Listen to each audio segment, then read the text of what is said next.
अपने ग्राम पंचायत राज गम्हरिया कला के वार्ड नंबर 12 से कर्मठ सुयोग शिक्षित ईमानदार समाज सेवी भावी वार्ड सदस्य उम्मीदवार मुन्ना कुमार बैजवान, जिनका चुनाव चिन्ह कुल्हाड़ी छाप है, जो ईवीएम मशीन के क्रम संख्या 5 पर है।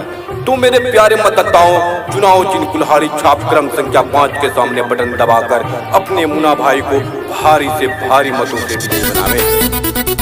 मुन्ना भैया जिंदाबाद जिंदाबाद जिंदाबाद, मुन्ना भैया जिंदाबाद जिंदाबाद जिंदाबाद। आपका वार्ड कैसा हो, मुन्ना भैया जैसा हो। ग्राम पंचायत राज गम्हरिया कला के वार्ड नंबर 12 की जनता जिंदाबाद जिंदाबाद जिंदाबाद, मुन्ना भैया जिंदाबाद जिंदाबाद जिंदाबाद। आपका वार्ड कैसा हो, मुन्ना भैया जैसा हो।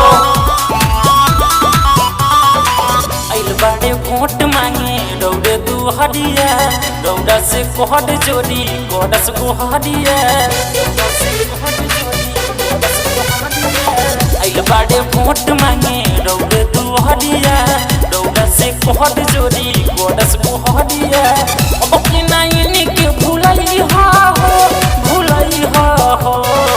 कुल्हाड़ी छाप पड़ बटन दबई के बाद बनई हो कुल्हाड़ी छाप पड़ बटन दबई ना भैया के जीतई हो।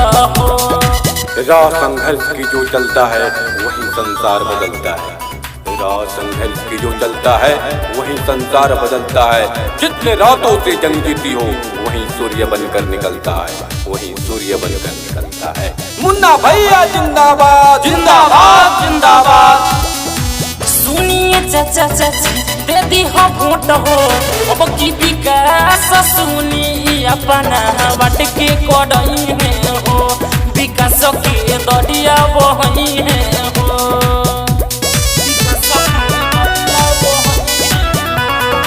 सुनिए चाचा चाची दे दी हो वोट हो, अब की विकास सुनी अपना बाट के कड़ई में हो, विकास के दरिया बहई है हो। नहीं बेटवा मुन्ना के भूलई हो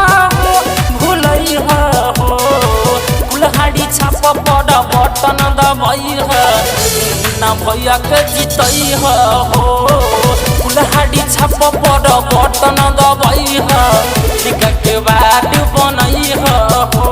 चैलेंज रिकॉर्डिंग स्टूडियो, मोटर चौक, छावड़ा दाना।